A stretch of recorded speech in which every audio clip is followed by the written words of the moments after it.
What up, ladies and gentlemen? It is your favorite Zionizer. Read it and weep and get your Zionizer shirt at thetravelingclad.com in the description. Right now, we are talking continuously about this ceasefire. Everybody's on edge. Everybody wants to know what's going to happen. I'm Tall, the Traveling Clad. Like I said, your favorite Zionizer. Let's just get right into the show. We got a lot to cover. We've got a bunch of clips coming from all over the internet and some breaking news about what's actually going on. And I will give you guys some more of my thoughts in just a second. This first clip's coming from Fox News and Trey Yingst. Similar moments of joy unfolding inside Gaza as crowds of Palestinians cheered and chanted. After 2 years of war, an influx of aid and relief will make it to residents there. Honestly, these are indescribable feelings. We can't believe it. But thank God the war has ended and we are alive. Honestly, we hope the war does not come back and for this to be really the end, with no death and destruction afterwards. Remember, now we are just talking about phase one of this 20-point peace plan, but President Trump there from the White House saying he still expects Hamas to disarm in phase two. John? Similar moments of joy unfolding. I reported to you guys today in the morning. That video nearly has 200,000 views. So big thank you to everybody who's supporting my non-endless coverage on this war and on the ceasefire. I want to explain to you guys just one concept that has me riled up and questioning everything about what we're seeing, okay? I really want to explain this from the perspective of somebody who is extremely happy about the idea of all the hostages coming back now on Tuesday, from what I've underheard. Tuesday is going to be the newest date. We originally heard Monday today in the morning from Trump, and yesterday was announced on Sunday. So we've already gotten a bit of a delay, and I don't believe we're breaking that. I don't believe we're hitting the 72-hour window that was agreed upon. But there's always going to be fluctuations in these things. It's just like it's always going to be the case when negotiating with a terrorist group. Now, this is the part I don't understand about the plan at all. I don't get it. I'm having a hard time making sense of it. For the negotiations to happen, for the 20 live hostages that are left, that we are releasing, and mind you, they cannot find the bodies of everybody in Gaza. We are going to be releasing 2,000 Palestinian terrorists back into Gaza. Now explain to me how a terrorist group that is planning on disarming, according to the agreement, and relinquishing power in Gaza, explain to me where is the logic in them accepting and buying out the release of 2,000 armed criminal terrorists. Is that making sense? If you are an army, let's say Hamas or a resistance group that is about to forfeit power, about to give up per this agreement with Trump, why in the world are you advocating for 2,000 violent criminal rapist terrorists to be back on the streets of Gaza? This is the part of the agreement that doesn't make any sense for me. If the idea is peace in the Middle East, if the idea is for this plan to initially, this is just, and by the way, everybody who's celebrating the end of the war, we're not at the end of the war. This is just phase one of a ceasefire deal. The last ceasefire deal we did fell apart very, very quickly because Hamas was ignorant and fucking horrible. They were parading caskets around and breaking every conceivable element of the ceasefire. This is just phase one. Everybody's hooting and hollering, even here in Israel. Everyone's celebrating. The hostages aren't even home, man. Show some compassion. Wait a moment. Before we all start celebrating, I'm excited too. Don't get me wrong. But we got to wait until they are on Israeli soil, back home in the hospital, safe with their families, before we start hooting and hollering and celebrating. Work is just starting on this thing. We all need to brace ourselves for a bit because there's some elements of this that really do not make sense unless a fast one is being pulled on all of us, which is very much possible considering what I feel is coming from this deal. And I'm not trying to be negative. I'm trying to be optimistic. I'm just trying to look at elements of what's actually going on. Let's take a look at this next clip.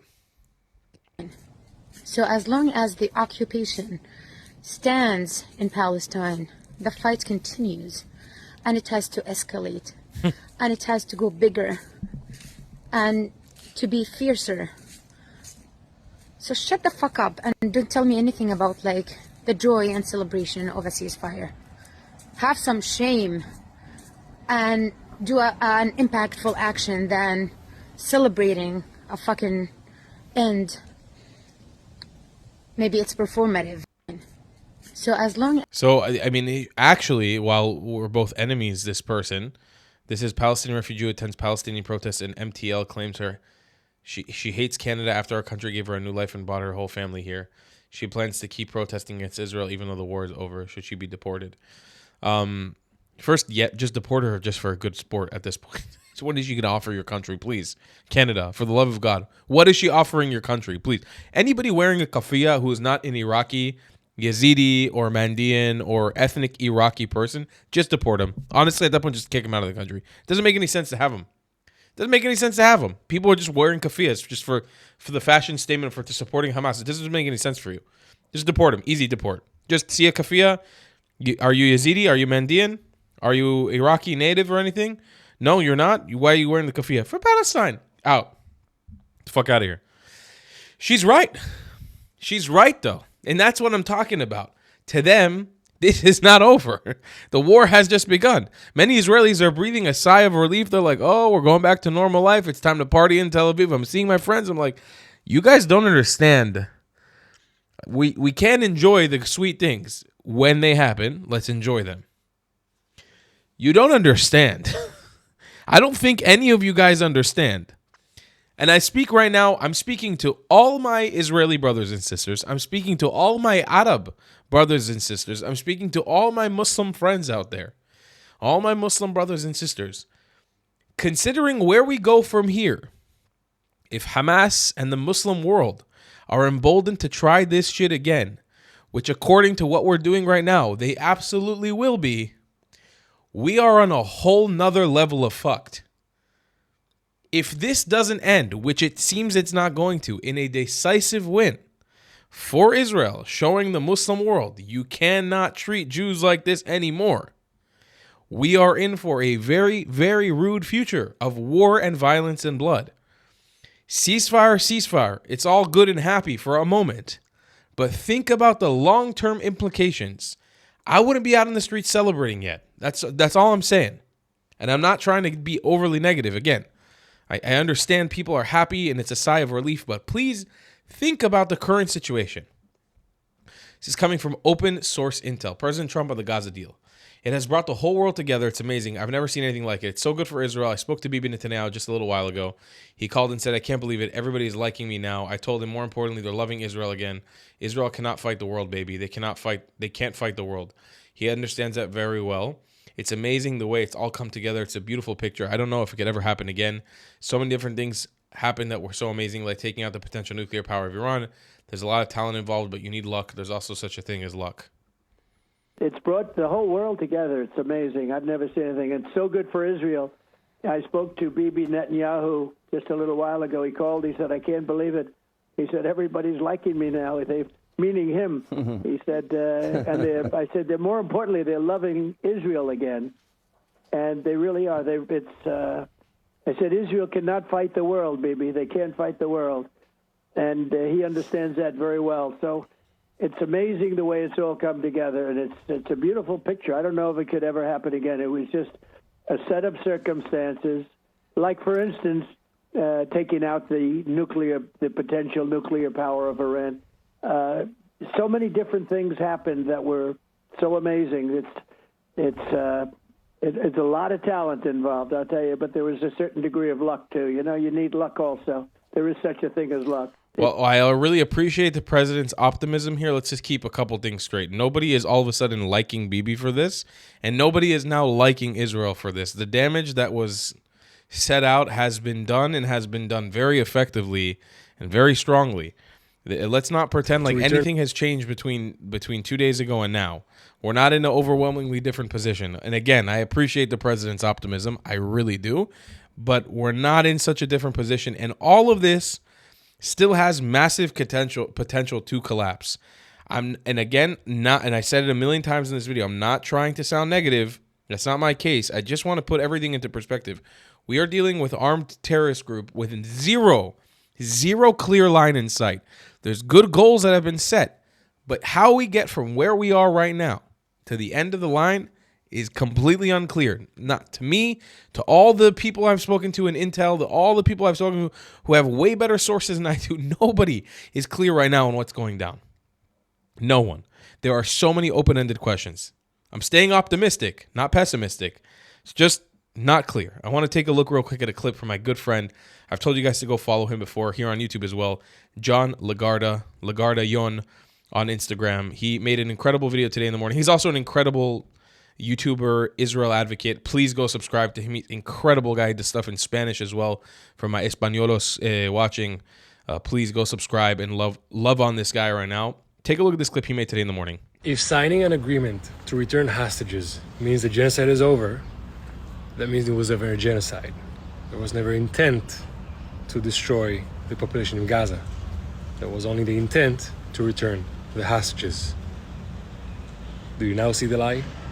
If signing an agreement... So Yon and I think, have the same exact algorithm at this point on Instagram, because I also woke up to this post that he saw from Plestia Al-Qad, who is one of Hamas's #1 overseas propagandists. She was a journalist and reporter for the entire genocide until she fucked off to Australia in the middle. Which, by the way, I'm not giving her criticism for fucking off to Australia. I think that's a right decision if you could. Many Gazans should have been let out. The fact that many of them have been forced to stay is completely fucking disgusting, mostly on the hands of the Arabs for not allowing them in. But John Lagarda has seen what I've seen. Today, they announced during a ceasefire hostage exchange that the genocide is over. What kind of fucking genocide is that? When in the history of genocides has the genocide ended predicated on the release of hostages held by the genocided side? Where in the history of planet Earth has that ever fucking happened? Please, someone fucking enlighten me. Please. I'm calling the police. Someone help me. The world we live in, ladies and gentlemen. But I stay Zionizing. El Sisi to Kushner and Witkoff. I say on behalf of all Egyptians and all lovers of peace in the region and the world, thank you. And thanks twice and 3 times and 100 times to President Trump. We are very pleased to welcome him to Egypt at this place and this time, so you may see from the Egyptian people the extent of the appreciation and joy of overstopping the war. I actually saw this video, this ridiculous video of Egyptian planes flying around with Palestinian flags by the beach, and the whole comment section was like, fuck you, Egypt. What the fuck did you do? And I'm like, hey, I'm right there. Fuck you, Egypt. You caused this war. Egypt caused this war and gets zero flack for it. They caused this war. They didn't help a single fucking Gazan without bribing them $10,000 at the gate to enter Egypt. And they didn't provide any aid. They didn't help any humanitarian causes, and then they celebrate. It's like, fuck you, Egypt. You're a piece of shit. You're terrible. You are terrible. All that Egypt did in this situation was harbor terrorists. That's all. They were as good as Qatar. They harbored terrorists so then they could negotiate with President Donald Trump. That's all that Egypt did. Open source intel. The Israeli cabinet has begun discussing the Gaza deal, which will then be submitted for government approval. I think that's a little bit late news, but it seems that that's the case right now. Let's see here what else we have. And this is Prime Minister Benjamin Netanyahu standing before a hostage board at today's cabinet meeting. Last thing we have here. Oh, last thing. Look at that. We got a little cherry on top here to end the night, ladies and gentlemen. Something really great. This is the reason why Israel is called the Holy Land. After unbearable physical and mental suffering at the hands of Israel, Greta arrives in Greece fully recovered. It's a miracle.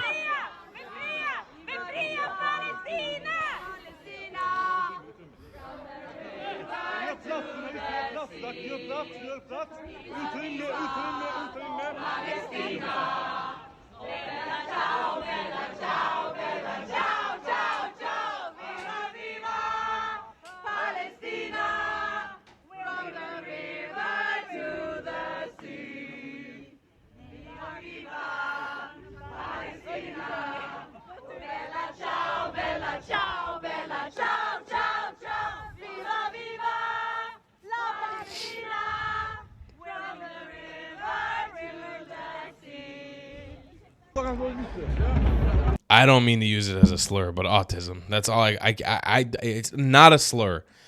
And it's not, and I know I've got it. I've read some of your emails. I've read some of your comments. I'm not saying it because of your lovely autistic children. I'm not saying it because of your lovely autistic friends, but autism. Sorry, not sorry. I'm really not sorry, but I'm sorry. I'm not sorry about it. Sorry. I'm so sorry. I'm not sorry. There's nothing else to say. They want to play High School Musical in a war zone. Let them. That's all I say. Ship them off to Syria. I really think we need to get more comfortable with the idea of deport. That's all I'm saying. It's a strategy I think we should employ it. Deport. There's no point. You got to think forward, baby. You got to think about your country. You got to think about your land. What are these people adding? What value? Deport, and swing it up. Here, I'll do it with a shofar. Throw the baseball and deport. Get them the fuck out of there. Are they going to help you? Are they going to help your country? Are they going to help the state of your economy? Are they going to promote capitalism? No. They're going to try to bring communism to your country. Deport. Get them the fuck out of there. Ladies and gentlemen, I love you all so very much. The next couple days are going to be very exciting. Hopefully we'll get another update tomorrow by the end of the day on Friday. This is coming up Thursday night, Israel time. It's probably Thursday, your afternoon. I don't know what the fuck is going to happen. Oh, and by the way, last piece of information I heard. Officially, it seems the Houthis have decided to tap out of the war. So we can sleep peacefully. No more idea of being woken up in the middle of the night. And I say all of this, I'm taking a bunch of pride in it, because if you have not been following me on my Instagram or noticing the trend on YouTube this week from my shorts, I have been waging a full war, a full blatant war on the Houthis. I've uploaded about 8 or 9 videos now just attacking the Houthi terrorist group. And I intend to finish tomorrow with a peace deal, which is insane that this worked out. Everything, kullu min Allah. That's what we say in Arabic. Kullu min Allah, akul min Allah, akul min Hashem. It's all from above. I decided to wage war on the Houthis this week, and by the end of the week, Thursday, I say I'm fully responsible for it. They're out of the war. They're tapping out. Ladies and gentlemen, I will see you guys in the next one. I love you long time. A goodbye. Have you struggled with repping your Zionism in style? Well, boy, do I have a solution for you. Head to thetravelingclad.com and become a sweet Zionist prince or princess today. Or maybe even let the world know you're a white colonizer with matching hat. Tell the comments section you were thrown out of 109 countries by joining the 109 Club with a matching hat. They say it was promised to you 2,000 years ago? Double down and grab a shirt that was promised to you 3,000 years ago with a matching hat. Ever dreamed of Zionizing like me? Do it with a matching hat, damn it! Show off your Iraqi pride by being someone's back daddy, or showing them you were made in Iraq with a matching hat. It's time to laugh in the face of those who attack us. Wear their hate with pride and you become untouchable. TheTravelingClad.com. We got mugs, stickers, shirts, hoodies, and so much more. Go grab yourself something nice, Habibis and Habibtis. You deserve it. If you don't want to buy any merchandise, the best way to support me is by donating on Buy Me a Coffee, my PayPal, or becoming a member on my Patreon. Your support is very much needed and very much appreciated. Thank you.